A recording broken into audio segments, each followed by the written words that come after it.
Pemikiran ekonomi mazhab alternatif kritis. Selama ini, kita mengenal hanya tiga, sistem kapitalis, sosialis, dan ekonomi Islam, di mana ketiga ini yang mendominasi sistem perekonomian di dunia. Namun, pernahkah kita mempertanyakan apakah ekonomi Islam yang kita jalani sekarang benar-benar mencerminkan nilai-nilai Islam yang sejati? Nah, di sini pemikiran ekonomi mazhab alternatif kritis muncul, di mana mengajak kita untuk berpikir lebih.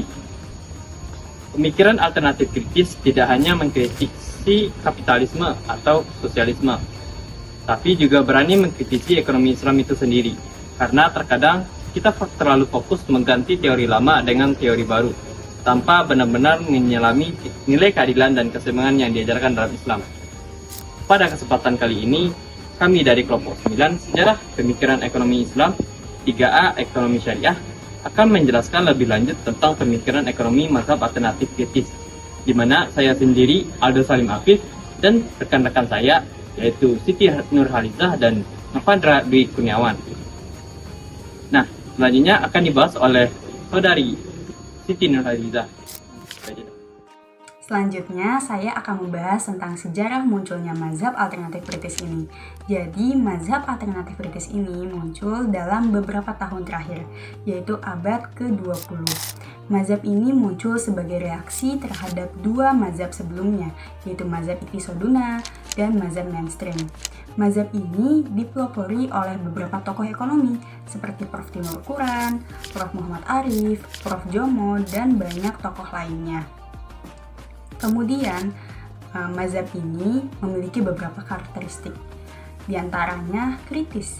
Jadi kritis di sini maksudnya mazhab ini tidak hanya kritis terhadap ekonomi konvensional, tetapi juga kritis terhadap ekonomi Islam itu sendiri. Lalu pemikiran secara global. Jadi menurut pandangan mazhab ini, Islam itu sudah pasti benar, akan tetapi ekonomi Islam itu belum tentu benar. Dikarenakan ekonomi Islam adalah hasil tafsiran manusia, walaupun berpedoman terhadap Al-Quran dan hadis.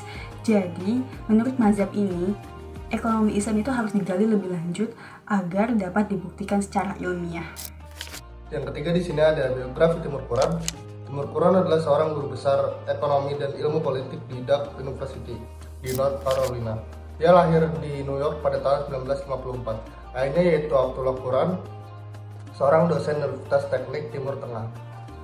Timur Quran menghabiskan masa kecilnya di Ankara. Ia mengambil program doktor pada bidang ekonomi di Stanford University pada tahun 1982.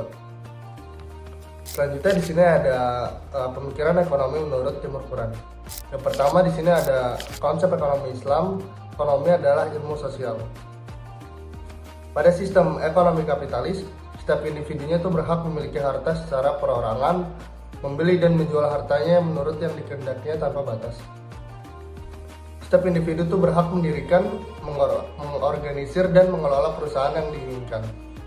Negara tidak boleh campur tangan dalam semua kegiatan ekonomi yang bertujuan untuk mencari keuntungan selagi kegiatan itu sah dan sesuai dengan peraturan yang berlaku. Yang kedua di sini ada kritik model pemikiran ekonomi Islam. Menurut Timur Quran, ketika fuqaha atau sarjana-sarjana muslim menuliskan pemikiran ekonomi, mereka tidak hanya menyebutkannya sebagai ilmu ekonomi Islam. Mereka hanya mengkaji masalah-masalah ekonomi yang sedang berkembang di masyarakat muslimin dan menelaahnya sebuah fenomena sosial apa adanya. Yang ketiga yaitu ada kritik islamisasi ilmu ekonomi. Menurut Timur Quran, terjadi inkonsistensi labelisasi terhadap disiplin ilmu-ilmu sosial modern. Islamisasi pengetahuan sebenarnya merupakan dampak dari kebangkitan fundamentalisme Islam yang tumbuh subur sejak tahun 1940 di India. Menurut Timur Quran, ekonomi Islam tidak berasal dari ajaran Nabi Muhammad SAW, tetapi merupakan tradisi yang diciptakan yang muncul pada tahun 1940 di India oleh Abu Ala al-Maududi yang bertujuan untuk meminimalkan hubungan dengan non-muslim. Yang keempat, di sini ada konsep zakat sebagai instrumen kesejahteraan sosial. Zakat adalah pilar agama Islam ketiga setelah sholat. Jika sholat dipahami sebagai ibadah badaniyah, maka zakat dipahami sebagai ibadah maliyah. Bahkan dikatakan sebagai ibadah maliyah al-ijtimaiyah, yaitu ibadah di bidang harta yang memiliki fungsi strategis penting dan menentukan dalam membangun kesejahteraan masyarakat. Yang kelima, di sini ada konsep wakaf sebagai instrumen perbaikan ekonomi masyarakat miskin. Wakaf merupakan salah satu instrumen yang banyak dikritik Timur Quran. Eksistensinya wakaf menjadi salah satu pemicu merosotnya peradaban Islam dan mengarah kepada kemiskinan dan keterbelakangan dalam masyarakat. Keberadaan wakaf belum mampu menyentuh esensi penting perekonomian masyarakat. Hal ini terjadi karena kajian-kajian tentang wakaf kurang dibahas secara intensif dan komprehensif. Yang keenam, di sini ada konsep riba dan bunga. Riba merupakan sumber ketidakstabilan politik. Akan tetapi dalam konteks bunga, Quran berpandangan bunga sangat diperlukan untuk kehidupan ekonomi yang berfungsi untuk mengalokasikan modal dan risiko secara lebih efisien. Quran membedakan antara riba dan bunga. Sementara banyak ilmuwan yang menyamakan bunga adalah riba yang sebaliknya, padahal bunga yang diidentikan dengan riba hanya menggabungkan pandangan dan pengertian kita tentang tujuan Islam yang sebenarnya. Selanjutnya di sini ada biografi Jomo.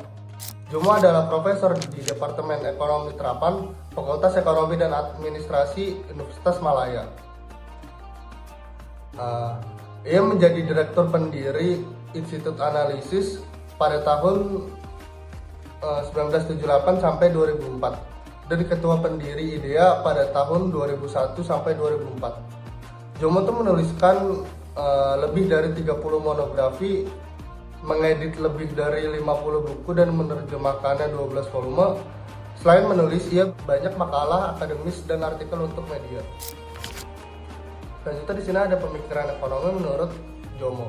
Jomo memulai tulisannya dalam sebuah artikel yang menjadi bab dalam sebuah buku yang berjudul Islam and Capitalist Development: A Critique of Robinson and Weber. Dengan sebuah pertanyaan, mengapa kapitalisme tidak bisa dibangun dan dikembalikan di negeri Muslim? Hal ini juga sudah pernah ditanyakan oleh Max Weber, bahwa Islam tidak mempunyai rasionalisme yang sejatinya dibutuhkan untuk membangun kapitalisme.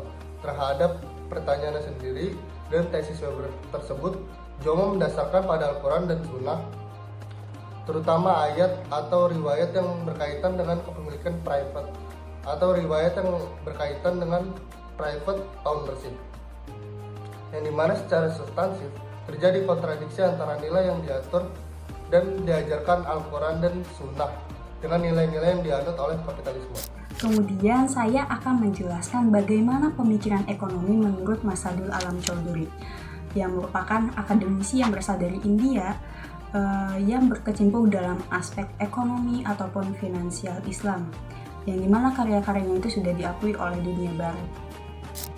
Menurut Masadul Alam Chowdhury, setiap aktivitas dan realitas yang muncul dari perilaku manusia memiliki hukum yang independen, dan itu semua berasal dari Allah Subhanahu wa Ta'ala. Menurut Masadul Alam Chowdhury, ada 3 prinsip dasar dalam ekonomi Islam, yaitu prinsip persatuan dan persaudaraan, prinsip kerja dan produktivitas, dan prinsip keadilan dan distribusi. Selanjutnya, pemikiran ekonomi menurut Tariqullah Khan. Tariqullah Khan adalah profesor ekonomi dan keuangan Islam di Istanbul Zain University. Tariqullah Khan telah menulis beberapa bab buku dan makalah di bidang penelitian ekonomi dan keuangan Islam. Dalam salah satu artikelnya seperti Reforming Islamic Finance for Achieving Sustainable Development Goals, Tariqullah Khan mengusulkan transformasi keuangan Islam dari model ekonomi linier yang berfokus pada larangan riba menuju model yang mendukung tujuan maqasid al-syariah. Pendekatan ini bertujuan untuk menciptakan keseimbangan antara pertumbuhan ekonomi, kesejahteraan sosial, dan kelestarian lingkungan. Beliau juga menekankan pentingnya keuangan Islam melampaui sekedar prinsip halal dan mendorong kesejahteraan sosial yang lebih luas, misalnya melalui ziswaf, yaitu zakat wakaf, dan qard al-hasan.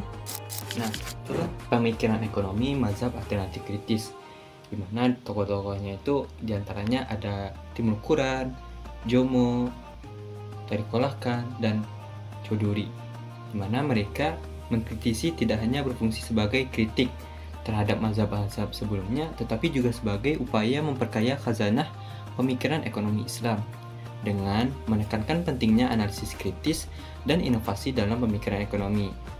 Selain itu, mazhab ini juga berkontribusi pada pencarian solusi yang lebih baik untuk masalah-masalah sosial dan ekonomi yang dihadapi oleh masyarakat muslim di seluruh dunia.